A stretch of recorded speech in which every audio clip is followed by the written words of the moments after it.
Iran पर हमला करने जा रहा है, क्योंकि अमेरिकी मीडिया लगातार दावा कर रही है कि राष्ट्रपति ट्रंप ने आदेश दे दिया है पेंटागन को कि अब हमला कर देना चाहिए। वहीं अमेरिकी जंगी बेड़ा भी ईरान के नजदीक पहुंच रहा है। उधर ईरान के अधिकारियों का कहना है कि हम भी तैयार हैं अमेरिका के जितने भी मध्य पूर्व में सैन्य ठिकाने हैं उन पर हमला करने के लिए। तो इसी संभावित युद्ध को लेकर आज हम बात करने वाले हैं। क्या सच में कोई हमला होने जा रहा है या नहीं, और अभी इस वक्त व्हाइट हाउस क्या सोच रहा है, पेंटागन क्या रणनीति बना रहा है। तो इस बातचीत में हमारे साथ कई सारे खास मेहमान जुड़ रहे हैं, जिनका मैं आपसे परिचय करवा देता हूं। हमारे साथ मेजर जनरल ए.के. श्रीवास जी जुड़ रहे हैं, वो रक्षा विशेषज्ञ हैं। इसके साथ ही मेजर जनरल राजन कोचर जी भी जुड़ रहे हैं, वो भी रक्षा विशेषज्ञ हैं। इसके साथ ही major general J K. Bansal sir जुड़ रहे हैं, वो भी रक्षा विशेषज्ञ हैं। इसके साथ ही एम्बेसडर दीपक वोहरा सर भी हमारे साथ ज्वाइन कर रहे हैं, पूर्व राजनयिक हैं।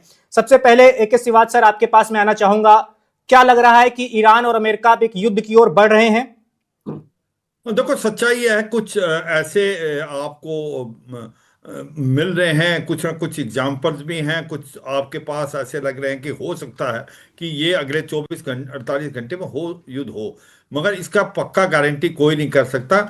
उसके क्यों वजह है कि हो सकता है, क्योंकि तीन चीजें बहुत इंपॉर्टेंट है। एक तो जो Ibrahim Lincoln aircraft carrier group है उसको जो इंडो पैसिफिक से मूव करके या पर्शियन गल्फ में ले आए।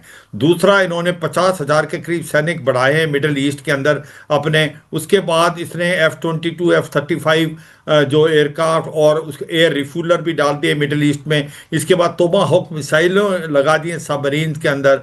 और ऐसे में ऐसा लगता है कि इजराइल के साथ भी अभी बात हो गई है, किसी तरीके से सेंट्रल कमांड के जो कमांडर थे वो भी जाके टेल अवीव में मिले हैं। तो जो लक्षण मिल रहे हैं वो ऐसा लगता हो सकता है। फिर भी मैं ये कहूँगा कि ऐसा कहना कि वाकई होगा, ये कहना थोड़ा मुश्किल। क्यों? क्योंकि आप ये समझें कि ईरान वेनेजुला नहीं है। ईरान पलटवार करेगा। ईरान के पास 2 से 3 हजार ब्लास्टिक मिसाइल का जवाबड़ा है, और वो मिडिल ईस्ट के अंदर जो इसके टारगेट्स हैं, स्पेशली जो बेसिस, उस पर भी हमला करेगा, इजराइल पे।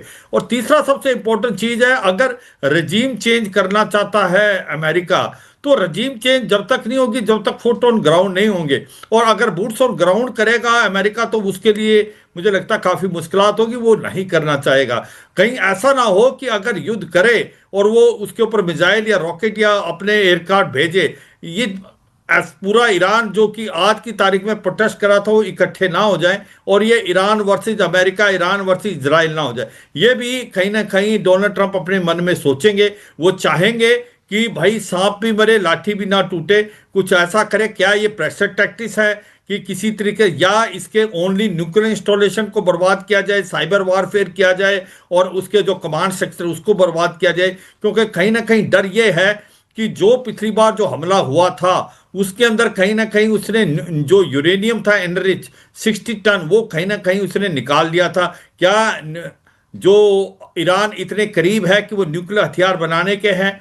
ये भी एक चिंता का विषय है अमेरिका को लेकर। तो ऐसा कोई 100% के 24 या 48 घंटे में युद्ध करेगा अमेरिका, ये ठीक नहीं होगा। मगर लक्षण, जो चीज के आपको फुटप्रिंट्स मिल रहे हैं, उससे लगता है कि अमेरिका बिल्कुल तैयार है। और अभी जो इजराइल जो पीछे ये कह रहा था कि अभी समय नहीं आया, वो भी तैयार है। और मिडल ईस्ट में जो कंट्रीज हैं, सऊदी, ओमान, जॉर्डन, बहरान वगैरह, जो कहते हैं हम एयर स्पेस नहीं देंगे, शायद उनके साथ भी बातचीत होगी। तो ऐसा लगता हो सकता है, मगर अभी मैं ये कहूँगा कि जब तक कोई चीज़ ना हो कहना मुश्किल है, क्योंकि Iran is not Venezuela. Iran भी पलटवार करेगा, और ईरान की एयर पार नहीं है, ईरान का एयर डिफेंस नहीं है, पर ईरान के पास क्या है कि उसके पास मिसाइल, रॉकेट्स, ड्रोन्स का जमावड़ा बहुत बड़ा है। चलिए वोहरा सर के पास चलते हैं। दीपक सर, क्या ये अमेरिका की जो तैयारियां दिख रही हैं वो सिर्फ डराने की कोशिश भर हैं, या फिर सच में ट्रंप अब विचार कर रहे हैं कि ईरान में कुछ करना चाहिए? बहुत बहुत धन्यवाद सर। जब आपके चैनल पर होता हूं मुझे बहुत अच्छा लगता है, आपसे बहुत कुछ सीखता हूं। आपको मुबारक देता हूं, आउटस्टैंडिंग चैनल, और आप बेमिसाल हैं। अब 3 जनरल साहिबान को आपने बुलाया, मैं घर जा रहा हूँ। एक राजदूत कहाँ फंस गया 3 फौजियों के बीच में। अब फिर भी ईरान में मैं रहा हूँ। 69 में वहां था, 79 में, जब शाह ईरान को जूते मार के बाहर निकाल दिया था। अगले साल फिर अमेरिका का डार्लिंग उस समय एक होता था, उसका नाम था सद्दाम हुसैन, शायद आपको नाम याद होगा। उसने हमला किया था। और 10 साल इन मुल्लों ने डट के मुकाबला किया। उनकी फौज टूट चुकी थी, लेकिन 10 साल लड़ते रहे। राष्ट्रवादी लोग हैं। दूसरी चीज, ईरान पर आज तक किसी विदेशी ताकत ने कब्जा नहीं किया है। रूस और ब्रिटेन लड़ रहे थे दूसरे विश्व युद्ध के बाद, पहले विश्व युद्ध के बाद, इन्फ्लुएंस के लिए, लेकिन कॉलोनाइज इनको किसी ने कभी नहीं किया। टेरेन ऐसा है। अब क्या होने वाला है मैं सीधा बता देता हूँ। मेरा जो व्हाट्सएप ग्रुप है, जो कुछ इजरायलीज भी हैं, अमेरिकन भी हैं, दुनिया भर के कुछ ईरानियंस भी हैं जो भागे हुए हैं। अमेरिका से ढेर सारे कार्गो प्लेन्स पहुंच रहे हैं, जॉर्डन में लैंड किए। ये ऐसे कार्गो प्लेन्स हैं इनकी कैपेसिटी भी होती है हथियार उठाने की। कहते हैं कि उन्होंने कभी नहीं देखे इतने सारे। दूसरा, आपने बताया कि उनका बेड़ा पानी का कैरियर ग्रुप वहां पहुंच गया। Now if I know Donald Trump अगले 48 घंटे में ठोकेगा वो ईरान को सर, वो बाज नहीं आने वाला है। ये सब दिल को, क्या हमने देखी है डोनाल्ड ट्रंप की हकीकत, लेकिन दिल के खुश रखने को गालिब ये ख्याल अच्छा है। डरा के करेगा क्या? आपने कहा ना, केवल डरा रहा है। डराने का मकसद क्या है? नहीं। क्या वो छोड़ देंगे अपने न्यूक्लियर प्रोग्राम? बिल्कुल नहीं, और जल्दी से करेंगे। तो वो उनको आज रात को या कल ठोकेगा, दुनिया को साबित कर देगा कि मेरी मुखालफत मत करो। अब रेजीम चेंज उसका इरादा है। वो चाहता है जब मैं ठोकूंगा वहां के उसके अपने लोग जो हैं वो मुल्ला को खत्म कर दे। मुल्ला सरकार चली गई, उसके बाद वहां पर आप देखेंगे वो सरकार आएगी जो अमेरिका चाहता है। वहां पे हुकूमत करना नहीं है इसका इरादा, रेजीम चेंज। सर, हम लोगों को एक चीज मैं हमेशा कहता हूं, घोड़े की पीठ पर बैठकर किसी देश पर कब्जा करना आसान है, घोड़े की पीठ से उतरकर हुकूमत करना बहुत मुश्किल है। तो आप देखिएगा कि ईरान में सत्ता पलट होगा, ट्रंप मानेगा नहीं, और ईरान का टिक करने के बाद वो ग्रीनलैंड को हड़प करेगा, कोई नहीं रोक सकेगा। इस बार डेवोस में जो मीटिंग हुई थी, वो यूक्रेन का क्या है, वो सर्कस वाला जोकर बेगिंस्की, किसी ने उसका नाम तक नहीं लिया, ईरान का नाम तक नहीं लिया। सब पीछे पड़े हुए थे ग्रीनलैंड, क्योंकि यूरोप का हिस्सा है। बात मेरी मान लीजिएगा सर, ईरान यूरोप का हिस्सा नहीं है सर, उनको कोई फर्क नहीं। उन पे जब आती है तो ओए ओए ओए शुरू हो जाते हैं। ईरान को ट्रंप ठोकेगा, और जितने ये अरब देश हैं ये सब कहेंगे बहुत बहुत धन्यवाद प्रेसिडेंट ट्रंप, आपने एक मुसीबत हमारे सामने से हटा दी है। ये मेरी एनालिसिस है। मैं रहा हूं 20 साल उस एरिया में सर। चलिए, मेजर जनरल राजन कोचर सर के पास चलते हैं। कोचर सर, आपको क्या लग रहा है कि क्या हमला होगा या नहीं? और अगर मान लीजिए ट्रंप हमला करते भी हैं, तो एक तरफ तो वो दावा कर रहे हैं कि उन्होंने 8 जंगें रुकवाई हैं, उन्हें नोबेल शांति पुरस्कार मिलना चाहिए। दूसरी तरफ वो खुद अब एक जंग में घुसने जा रहे हैं, जंग शुरू करने जा रहे हैं। ये दोनों बातें एक दूसरे के खिलाफ नहीं जा रही? देखिए, अगर आप प्रेसिडेंट ट्रंप को अच्छी तरीके से स्टडी करें या उसको जानने की कोशिश करें, तो उसकी जो एक स्टेटमेंट और उसकी जो दूसरी स्टेटमेंट है उसमें कोई भी इंटरकनेक्टिविटी आपको नज़र नहीं आएगी। एक थॉट प्रोसेस आपको बिल्कुल अलग दिखाई देगा। तो ट्रंप को इसलिए लोग उसको प्रिडिक्ट नहीं कर पाते हैं, बिकॉज वो बहुत ही एक अनप्रिडिक्टेबल प्रेसिडेंट है। और अगर आप सोचते हैं कि वो एक पर्टिकुलर लाइन ऑफ एक्शन लेंगे तो वो विरुद्ध उसके लेते हैं। और आपने वेनेजुएला में इसको देख लिया कि एक बहुत ही प्रिसिशन लाइक स्ट्राइक अपना किया, एक वेल प्लान ऑपरेशन था, और मदुरो को उठा लिया वहां से। और वर्ल्ड ओपिनियन की तो वो चिंता एक्चुअली करते ही नहीं है। अब आप ये गाजा का पीस बोर्ड भी देख लीजिए कि जिस प्रकार से उसको एक्चुअली गठन किया और जिस प्रकार से वो उसको आगे लेके जा रहे हैं। अभी कुचनर और स्टीव विटकॉक नेतन्याहू से मिल रहे हैं, इसको इजराइल अपने गए हुए हैं, और अपना नेक्स्ट फेज जो है उनका पीस प्लान का वो उसको इम्प्लीमेंट हो रहा है।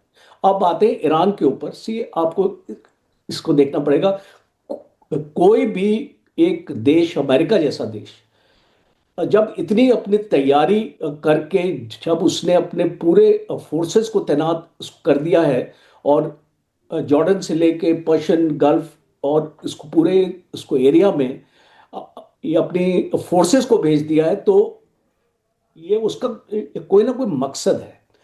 बिकॉज विदाउट एन एम कोई भी कमांडर ऐसे एक्शंस नहीं लेगा। और आप इसको, ईरान को आप क्या स्ट्रेटेजिक सिग्नलिंग देंगे? अगर आप अपनी फोर्सेस को वहां पे तैनात रखेंगे 3 महीने से 6 महीने से, उससे ईरान को क्या फर्क पड़ेगा? बिकॉज वो इसको वैसे भी झुक नहीं रहा है अमेरिका के दबाव से। आपने 12 दिन की लड़ाई में भी देख लिया, जब आपने उसके ऊपर नुकसान अपना किया था, अमेरिका ने भी 2 दिन के लिए उस लड़ाई में उसको हिस्सा लिया था। तो उसके बावजूद जो तेवर है इसको ईरान के, वो आपके बदली नहीं हुए। तो इसको मुझे ऐसा लगता है कि स्ट्राइक होगी। मैं उसका एक टाइम पीरियड में इस दे नहीं सकता, बिकॉज वो एक स्पेकुलेटिव होगा, बिकॉज हमको इतनी जानकारी नहीं होगी उनके ऑपरेशनल प्लान्स की कि वो कब स्ट्राइक करना चाहेंगे। 24 आवर्स, 48 आवर्स, और इट कैन बी 5 डेज और 7 डेज, बट डेफिनेटली इस हमला होगा। अटैक की तैयारी जरूर है। चलिए मेजर जनरल जेके बंसल सर के पास चलते हैं। बंसल सर, मान लीजिए हमला होता भी है तो हमले का स्वरूप क्या हो सकता है? क्या सिर्फ हवाई हमला होगा या फिर अमेरिका के सैनिक ईरान की धरती पर भी उतरेंगे? नहीं, देखिए, ये तो प्रेसिडेंट ट्रंप ने पहले ही बोल दिया था कि हम बूट्स ऑन ग्राउंड नहीं डालेंगे, और बूट्स ऑन ग्राउंड वहां पे नहीं होंगे, कोई सैनिक नहीं उतरेगा। तो उनका मेन एम अभी ये है कि वो जो आईआरजीसी है उसके हेडक्वार्टर को, और जहां से कमांड कंट्रोल उनका चल रहा है, उसको खत्म करें, कि जिससे कि जो विद्रोह है और ज्यादा भड़क जाए, जिसको अभी दबाने की कोशिश कर रहा है आरजीसी, वो खत्म हो जाए। दूसरा, जो ईरान की मिसाइल्स है, जो स्टॉक है, जो करीब 3000 मिसाइल्स हैं, उनको खत्म किया जाए। और इस प्रकार से जो उनका मेन एम ये है कि रिजीम चेंज किया जाए, क्योंकि अमेरिका को बिल्कुल अच्छे से समझ में आ गया है कि जब तक ये रिजीम है वो अपनी जिद नहीं छोड़ेंगे। वो न्यूक्लियर जो है हथियार भी बनाएंगे, वो प्रॉक्सी जो है हूथी, हिजबुल्ला और हमास, उनको भी करेंगे। तो उनका एम, जैसे एडमिरल वोहरा साहब ने, जैसे एम्बेसडर दीपक जी ने कहा है, कि वो रिजीम चेंज करना उनका एम्स है और उसको वो करके ही मानेंगे। अभी उन्होंने ये डिसाइड कर लिया है। और हालांकि कहता है ईरान के जी हम भी पलटवार करेंगे, हम ऑल आउट वार के लिए तैयार हैं, तो उनके पास कुछ भी नहीं है, क्योंकि रशिया भी उनके साथ में आएगा नहीं। वो अपना यूक्रेन में फंसा हुआ है। जहां तक चाइना का सवाल है, वो अपना फायदा देखता है, डायरेक्ट कन्फ्रंटेशन नहीं करेगा।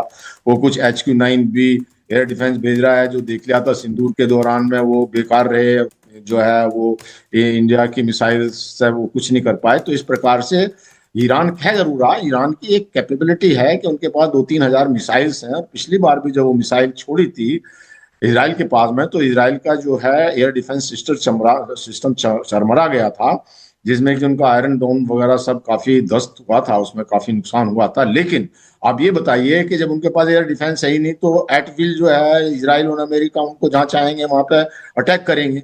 और रही बात इसकी कि वो कहते हैं जी वो बेस अटैक करेंगे जो अमेरिका के मिडिल ईस्ट में, फायर पावर तो आ रही है आपकी जो है एयरक्राफ्ट से, आप अटैक कर रहे हैं बेसिस, तो उससे इतना क्या फायदा क्या हो रहा है? भाई वो तो या तो अपने आप को प्रोटेक्ट, आज की तारीख में ये बहुत जरूरी है किसी भी कंट्री के लिए कि उनका एयर डिफेंस सिस्टम अपने आप को प्रोटेक्ट करना बहुत जरूरी है, जो कि ईरान के पास नहीं है। किसी भी लड़ाई में आप देख लीजिए जहां भी, कि अब जब एयर डिफेंस ध्वस्त होता है और जब प्रोटेक्शन नहीं रहता है, तो कोई भी, अब देखिए यूक्रेन जैसा कंट्री जो है कई बार जो है अटैक कर देता है रशिया के अंदर में, क्योंकि उनका जब जहां एयर डिफेंस फेल होता है तो वो डैमेज जरूर कर देता है। और जिस प्रकार से अमेरिका ने अपने एसेट्स को, आर्माडा वो बोलते हैं, वो मूव किया है, वो पूरी देख रहे हैं, वो पूरी तैयारी कर रहे हैं।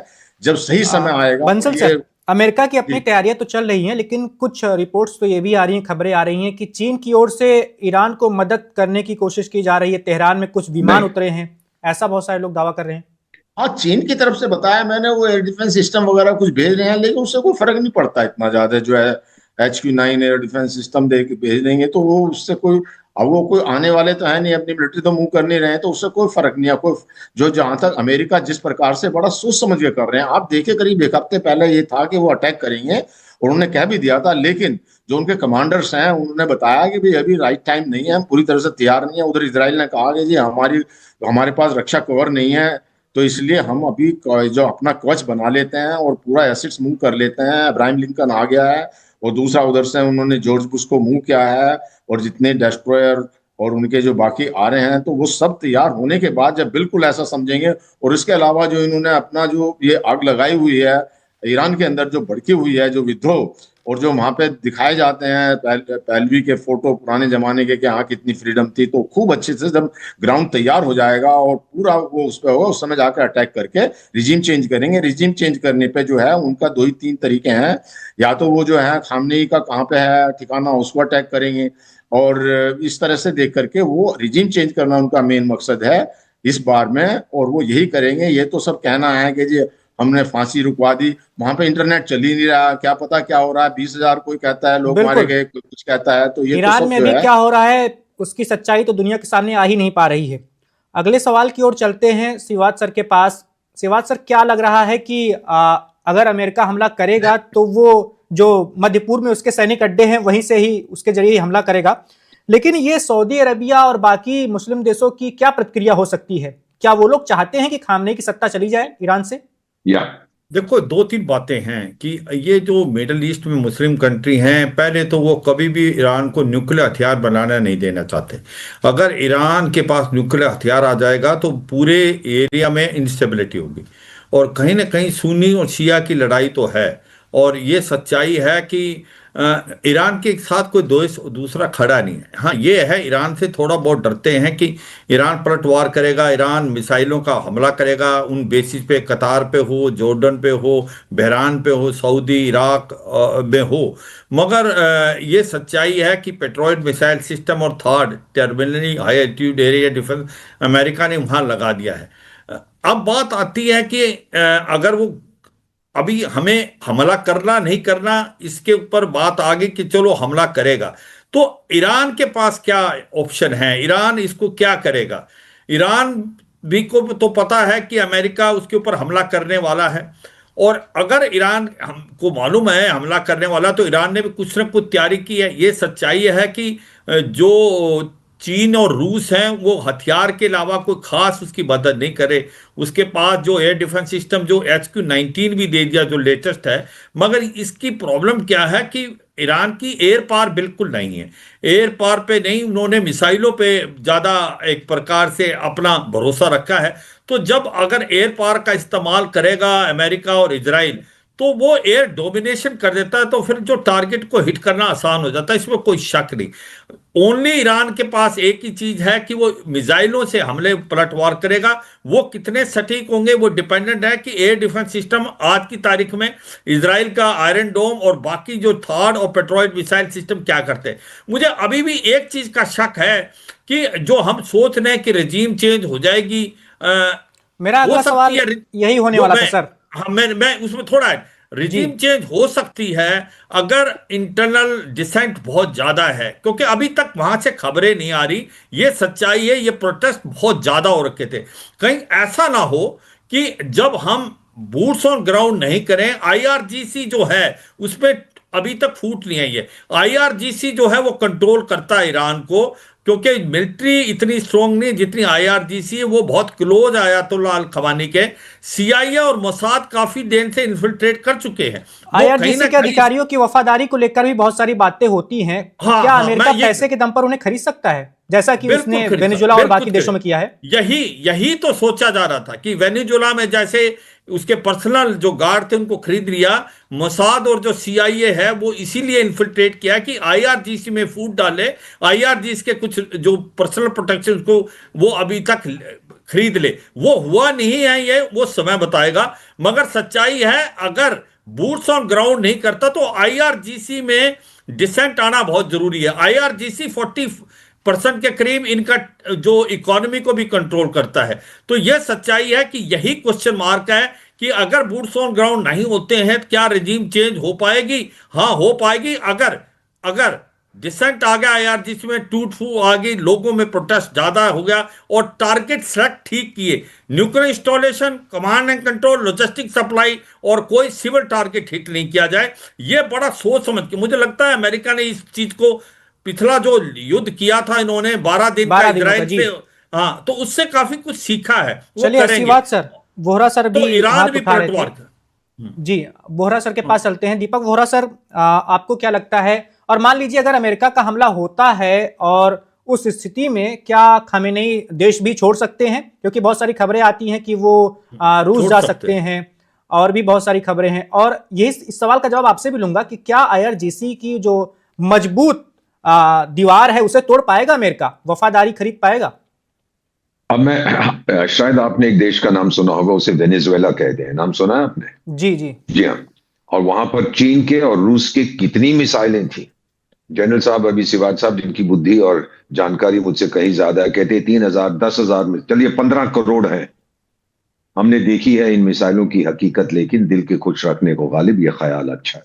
पहला सवाल मेरे मन में आया कि वेनेजुएला में इतने सारे मिसाइलें हैं, एक अमेरिकी जहाज नहीं गिरा?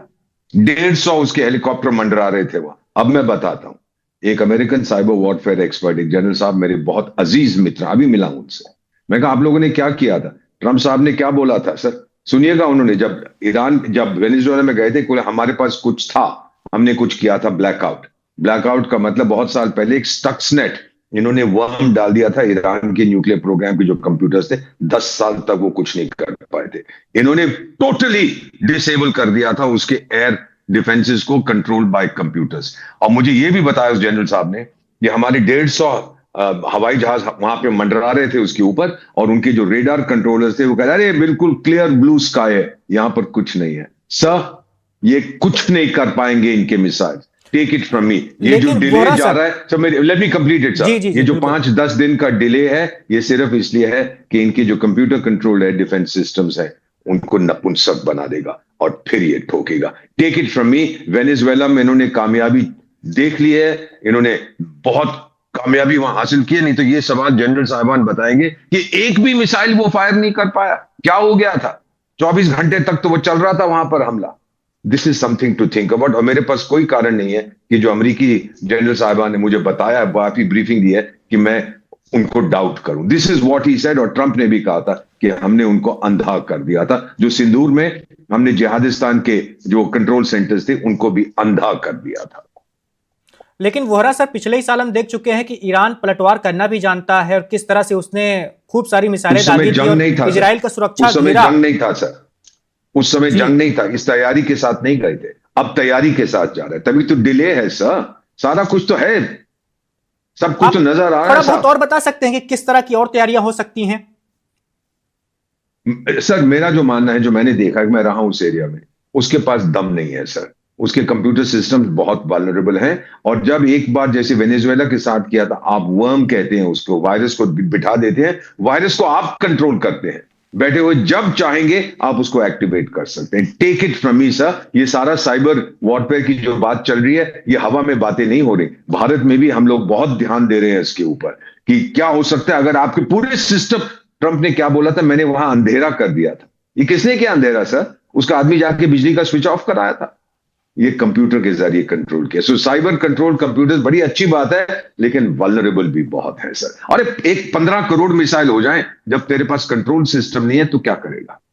This is what I am told and I believe this sir, कि ये ठोकेगा अगले 48 घंटे में और ईरान कुछ नहीं कर पाएगा सर। चलिए राजन कोचर सर के पास चलते हैं। कोचर सर, क्या ईरान सच में कोई नुकसान नहीं पहुंचा पाएगा अमेरिका का? क्योंकि पता है सबको कि मिडिल ईस्ट में अमेरिका के बहुत सारे सैनिक अड्डे हैं, और वहां तक तो मिसाइलों की दूरी पहुंच है ही ईरान की। देखिए, आपको समझना पड़ेगा, कोई भी अपने एडवर्सरी को आप हल्के में नहीं ले सकते हैं। और आपको इसको वेनेजुएला का जो ये कंपैरिजन हम बार बार इसको देते रहते हैं, वो एक अनफेयर कंपैरिजन है ईरान के साथ, because Iran is a very big country. और अगर आपने एक साइबर अटैक भी एक्चुअली करना है और उनके सिस्टम्स को आपको नष्ट करना है, तो वो डिस्पर्स्ड है काफ़ी सिस्टम्स। तो इसको जो मेरा एनालिसिस है, मेरी जो रीडिंग है, it's not going to be कि भाई आपने उसको खत्म कर दिया, एक भी मिसाइल ना उड़े वहां से। मतलब एक तरफा नहीं होगा मामला, कुछ नहीं होगा। एंड आपको इसको समझना पड़ेगा कि इसको कुछ ना कुछ तो कोलैटरल डैमेज अमेरिका को भी लेना पड़ेगा और इजराइल को भी लेना पड़ेगा, वो निश्चित है। बट लार्जर क्वेश्चन जो हम डिस्कस नहीं कर रहे यहां पे, जो लार्जर एक्चुअली क्वेश्चन है, ये सब करने के बाद हम सपोजिंग एक सिनेरियो में आ जाते हैं कि अमेरिका ने नष्ट कर दिया, सारे कमांड कंट्रोल सेंटर उनके खत्म कर दिए, उनकी सारी ताकत को खत्म कर दिया, और जहां भी उनके जो न्यूक्लियर साइट्स हैं उनको भी एड्रेस कर दिया। उसके बाद क्या है आपके पास इसको ईरान में बिठाने के लिए खोमेनी की जगह? और अगर आपके पास कोई ऑल्टरनेटिव है, आप रेजा पहलवी की बात करते हैं, he is not acceptable to the people of Iran, तो आपके पास क्या ऑल्टरनेटिव रहेगा? देखिए, आप एक लड़ाई में जाते हैं तो उसका एंड स्टेट देखने की कोशिश करते हैं कि एंड स्टेट इस लड़ाई का क्या होने वाला है मेरा। हो सकता है और चुने हुए राष्ट्रपति को सत्ता दे दें वहां की, जो भी वहां के हैं। तो अभी हो सकता है, तो आपके पास क्या ऐसी पुख्ता इंटेलिजेंस है कि ये होएगा? तो हम एक स्पेकुलेटिव दायरे में बात कर रहे हैं आज, और हमारे पास ऐसी कोई भी डेफिनेटिव इंफॉर्मेशन नहीं है कि अमेरिका ने ऑलरेडी ये पूरा प्लान अपना बना लिया है। जैसे वेनेजुएला में एक पूरा प्लान बनाया गया था, उसके बाद उसको अटैक किया गया था, तो अभी हमारे पास वो जानकारी नहीं है कि इसको अमेरिका का प्लान ए क्या हो सकता है, प्लान बी क्या वेनेजुएला में जो हुआ था कोचर सर, क्या आपके लिए वो सरप्राइज अटैक था? आप आश्चर्यचकित हुए थे वो देखकर? देखिए, आप अगर आप इसको इंडिकेटर्स को अगर आप इसको पढ़ें तो एक महीने से इसको यूएस ने वहां पे कार्रवाई अपनी कर दी थी, और इनके ऑयल टैंकर्स को इंटरसेप्ट इसको कर दिया था। ड्रोन्स भी उसको फ्लाई एक्चुअली कर रहे थे। पूरी पूरी इंफॉर्मेशन टेरेन की जो मैपिंग है और जो उनके कमांड कंट्रोल सेंटर्स हैं उनकी अमेरिका ले रहा था। तो अमेरिका का ये कोई ऐसा सरप्राइज अटैक नहीं था जो लोगों को लगता है कि ये सरप्राइज अटैक था। वो सरप्राइज नहीं था, बिकॉज वो काफी अपनी उसको तैयारी अपना कर रखे थे। अब जो मेन चीज थी कि मदुरो को उठाना है। एक्चुअली इसको मदुरो ने जो जानकारी है मुझे कई इसको सोर्स ने बताया कि Maduro was ready to surrender. ये तैयार था कि भाई आप आखिरी बार वो रात में जब मीडिया से बात कर रहे थे तो उनकी बातों से कुछ ऐसा लग रहा था कि वो समझौते के लिए तैयार है। पैसे मुझे दे दो और मैं जी। इसको निकल जाऊंगा यहां से, पर वो एक्सेप्ट नहीं किया। उसको एक्सेप्ट नहीं किया बिकॉज जो ट्रंप एक्चुअली चाहता था कि एक मैक्सिमम इफेक्ट दिया जाए, पूरे वर्ल्ड को बताया जाए कि अमेरिका की क्या कैपेबिलिटी और उसकी क्या इंटेंट है। अगर वो चाहता है वो चीज, वो उसको करके दिखाता है। उसने एक प्रेसिडेंट को उठा दिया कंट्री से। आपने देखा कि इसको हिस्ट्री में शायद इसको मैंने तो ज्यादा ऐसे इंसिडेंसेस पढ़े नहीं है इसको मिलिट्री हिस्ट्री में या कोई जियो पॉलिटिक्स में, कि इस तरीके से आप एक कंट्री के प्रेसिडेंट को उठा लेते हैं और उस कंट्री में इसको एक भी मिसाइल, जैसे एम्बेसडर वोरा बता रहे थे कि not a single aircraft was lost, और कोई भी इतना मेजर डैमेज अमेरिका के ऊपर नहीं हुआ। उनका इस कैजुअलिटीज भी जो एक्चुअली हुई नहीं है इस ऑपरेशन 1 या 2 को छोड़ के, जो इंफॉर्मेशन आई थी उससे ज्यादा कोई भी कैजुअलिटीज नहीं हुई है। बहुत ही एक well planned, well oiled operation था। सबको एक्चुअली खरीद लिया था, और जो क्यूबा के उनके सिक्योरिटी गार्ड्स थे, जो इनर रिंग था, उसको भी ले लिया था अपने कई सारे मारे भी गए। हाँ, उसको मारे भी गए, 30-32 को मारा भी वहां पे। तो जब ऐसी सिचुएशन आपको इसको कंट्रोल कर रहे हो, बट जो ईरान को, मैं again I would like to stress upon this point, जो मेरी नॉलेज है, people will have more knowledge than me, but जो मेरी अंडरस्टैंडिंग है that Iran will not be a cakewalk for America. बिल्कुल, बंसल सर के पास चलते हैं। बंसल सर, मान लीजिए हमला हो गया तो जैसा कि अभी कोचर सर बता रहे थे, खामनेई की सत्ता चली गई, सर्वोच्च नेता चले गए, तो उनके बाद फिर बैठेगा कौन? पूरा देश तो अस्थिरता की ओर चला जाएगा। क्या अमेरिका के पास इसका भी कोई प्लान होगा? देखिए, यहाँ पर मैं 2 बातें कहूंगा।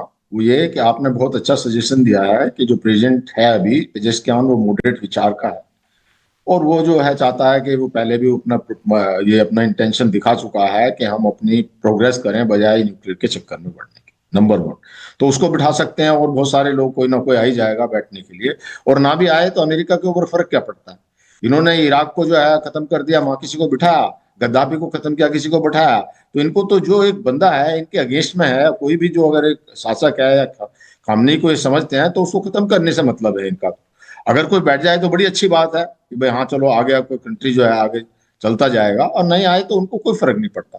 तो उनका एम ये है, तो उसमें ऐसी कोई दिक्कत की बात नहीं है। बहुत सारे लोग खड़े हो जाते हैं। एक जो है मेरे ख्याल से लेडी है, वो उनका रजवी या कुछ नाम है, फ्रांस के अंदर में, वो भी इसके लिए जो है उनका भी कुछ नाम आया था। और रजा पहलवी का भी बता रहे हैं, वो पहलवी को चाहे कोई जाने या ना जाने, लेकिन अगर अमेरिका उसको बिठा देता है वहां पे, और वो जो कुछ वहां पे इन्वेस्टमेंट करा देता है, कोई अच्छा जो खुशहाली ला देता है, जो उनके लोग हैं वहां पे जो आजकल इंटरनेट को भी तरस रहे हैं, तड़फ रहे हैं, उन पे कोई अच्छा हो जाता है, तो एनीबडी विल डू। जो वहां की जनता है जो चाहती है कि भाई वहां के जो जितने भी, वो कहते हैं हमें मुल्ला रिजीम नहीं चाहिए, ये जो है जितने रेस्ट्रिक्शन है वो सब फ्रीडम चाहते हैं।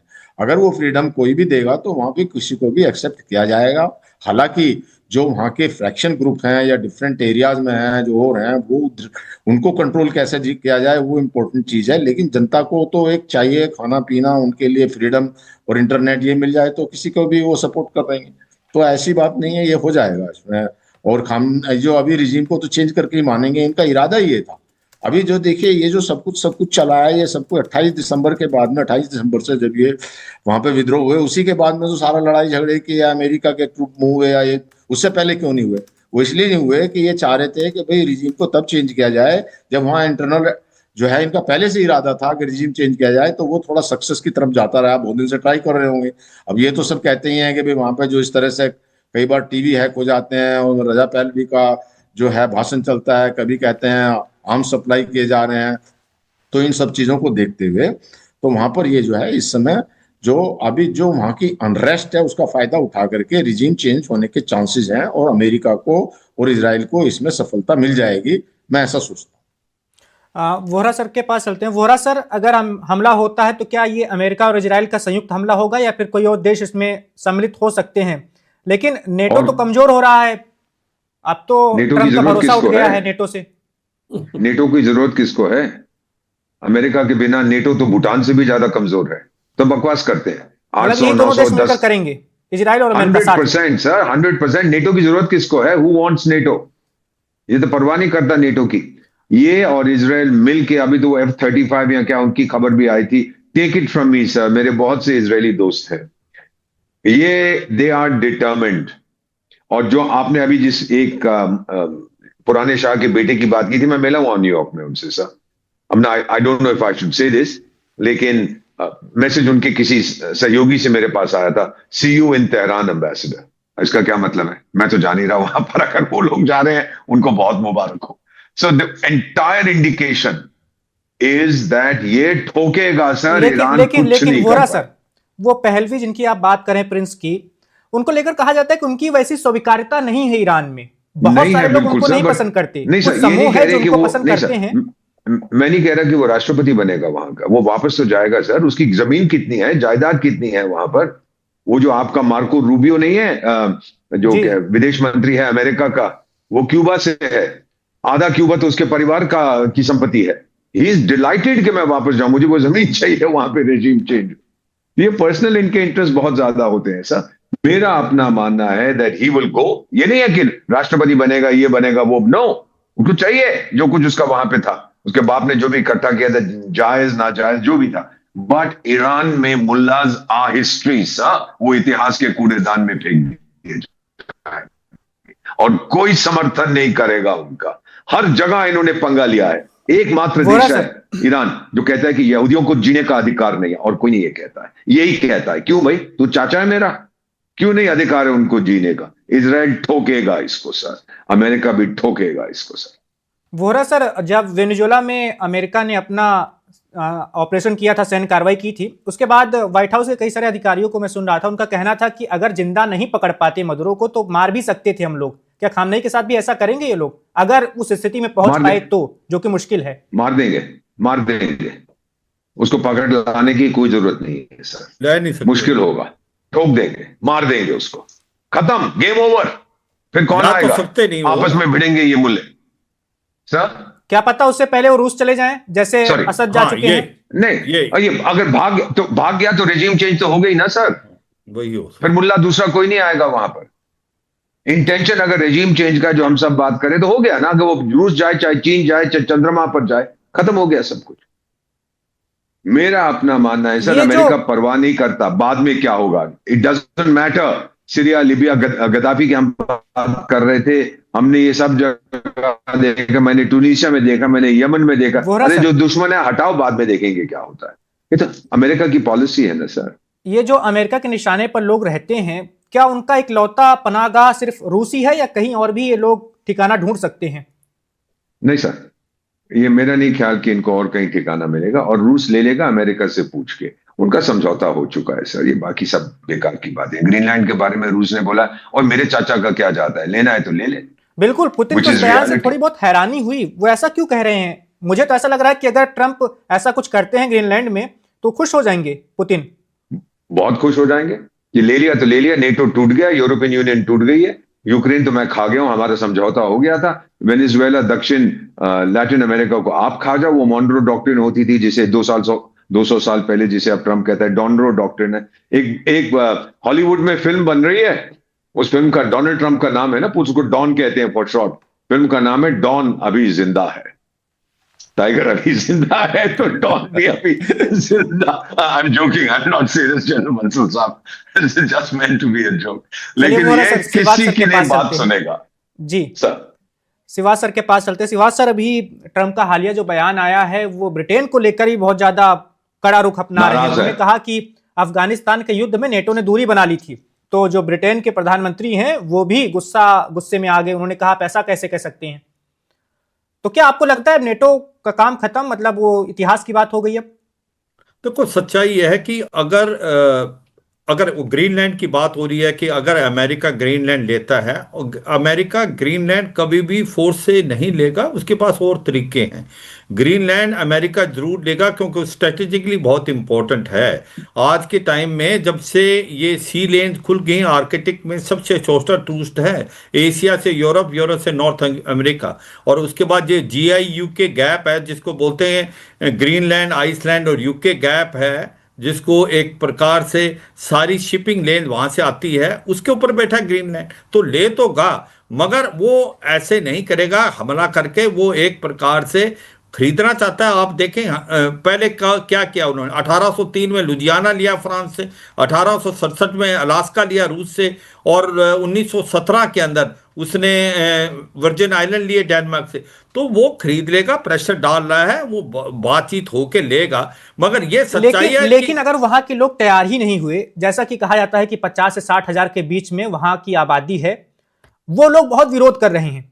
हाँ, वो मैं बताता हूं। जो सेमी ऑटोनमस है, डेनमार्क का हिस्सा है, उसकी कोई परवाह नहीं करेगा डोनाल्ड ट्रंप। इस चीज से मैं बिल्कुल सहमत हूं। वो क्योंकि उसको रिसोर्स ही चाहिए, उसको ऑयल और गैस चाहिए ग्रीनलैंड का, उसको वहां पर क्रिटिकल मिनरल चाहिए। तो ये तो लगता है कि डोनाल्ड ट्रंप इसके तरफ जा रहा है, उसको लेके मानेगा, और धीरे धीरे एक प्रकार इतना प्रेशर डालेगा कि पूरा इन्वायरमेंट को वो अपनी तरफ कर लेगा और ले लेगा। कैसे लेगा ये समय बताएगा, पर लड़ाई करके नहीं लेगा, ऐसा नहीं होगा। अगर ऐसा होगा तो फिर नेटो ही का आत्मा है, आर्टिकल 5 कहां जाएगा? तो इसका मतलब मुझे लगता है कि ग्रीनलैंड तो इंपॉर्टेंट है। नहीं तो चीन और रूस दबदबा बना रहे हैं आर्कटिक में, इसमें कोई शक नहीं। जहां बात हम तुलना करते हैं वेनेजुएला और ईरान की, उसमें एक ही चीज ध्यान रखना, वेनेजुएला एक बहुत छोटा देश था, वेस्टर्न हेमिस्फीयर में था, उसके अंदर जो पैसा ने बहुत कुछ कार्रवाई किया।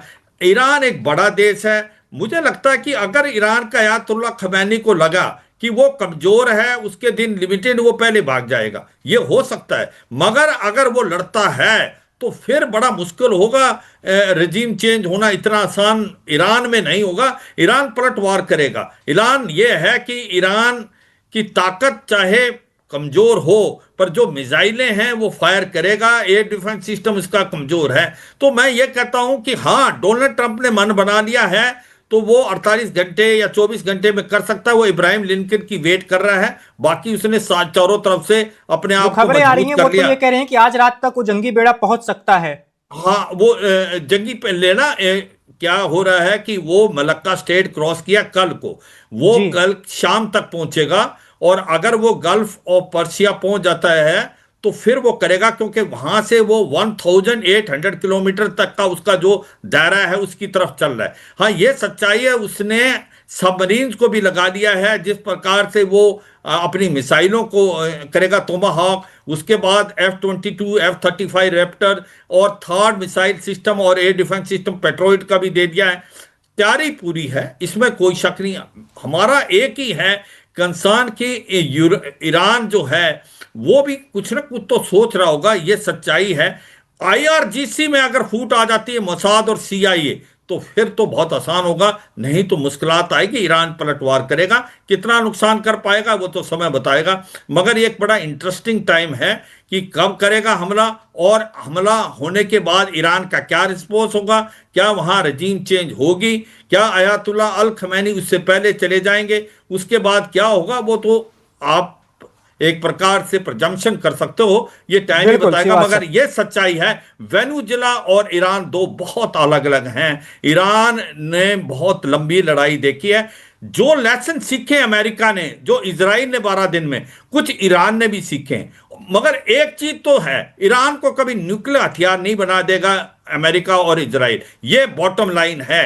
क्योंकि अगर जिस दिन उसके बाद न्यूक्लियर हथियार हो गए तो अगला नॉर्थ कोरिया हो जाएगा, और वो एक प्रकार से पूरा का पूरा मिडिल ईस्ट के अंदर ईरान के हाथ में परमाणु हथियार आने का मतलब कि उन HHH के हाथ में भी हथियार आना, हमास, हिजबुल्लाह, फिर हूती, एब्सोल्युटली है वो। मैं बिल्कुल आपने ये आंकलन ठीक किया। Nuclear Iran is not problem only for Israel, it is a problem for the whole region. तो मुझे लगता नहीं कि वो करने दे। हाँ, अब थोड़ा बातचीत के अगले पड़ाव में चलते हैं, आखिरी हिस्से में ही हम कोचर सर आपके पास आ रहे हैं। ये बोर्ड ऑफ पीस का गठन हुआ है, अमेरिका ने 60 देशों को न्योता दिया था, 20 के करीब देशों के प्रतिनिधि पहुंचे थे। क्या उसमें हमें भी शामिल होना चाहिए, और उसका भविष्य क्या हो सकता है? क्या सच में शांति आने वाली है गजा में?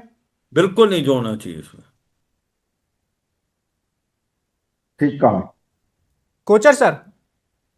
चलिए, कोचर सर शायद हमसे नहीं जुड़े हैं अभी।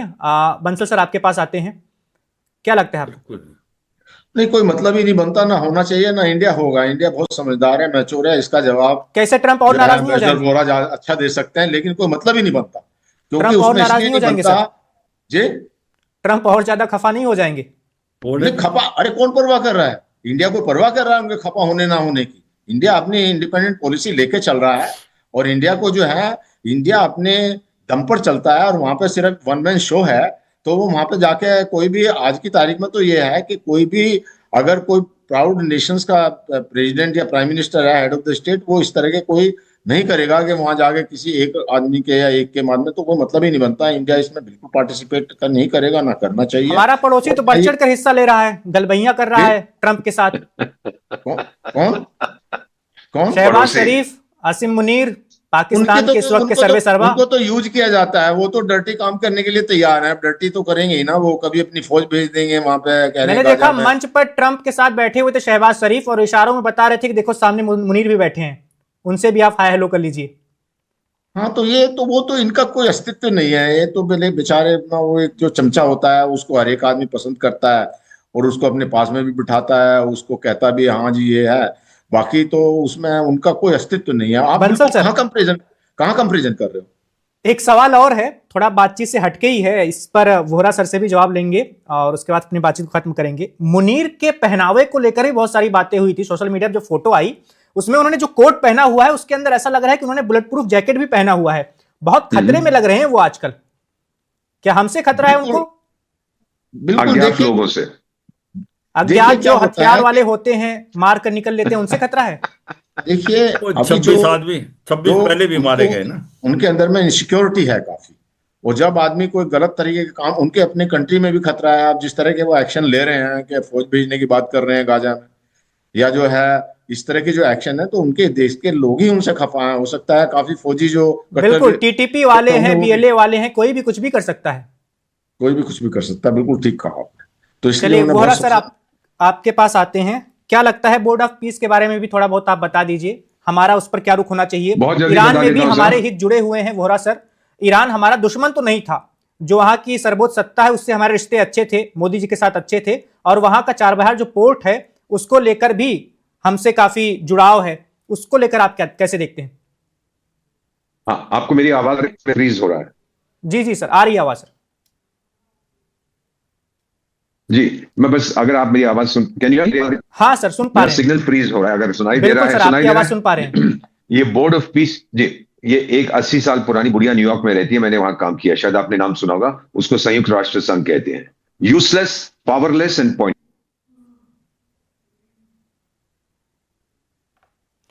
चलिए वोहरा, ट्रम्प जो है इसकी